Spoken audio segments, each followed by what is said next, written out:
রোজা শুধু না খেয়ে থাকার নাম নয়, এটি এমন এক ইবাদত যার প্রতিদান নিজে আল্লাহ দিবেন। হাদিসে কুদসিতে আল্লাহ বলেন, রোজা আমার জন্য, আর আমি নিজেই এর প্রতিদান।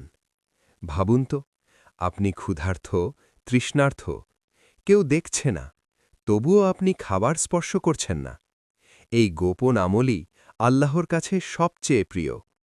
রোজাদারের মুখের গন্ধ আল্লাহর কাছে মিশকের চেয়েও প্রিয়। ইফতারের আগে যে দোয়া, তা ফিলিয়ে দেওয়া হয় না।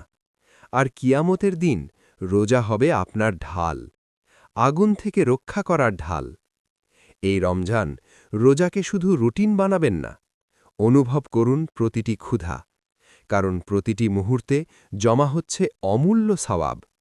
হয়তো এই রোজাই আপনার জান্নাতের পথ সহজ করে দেবে।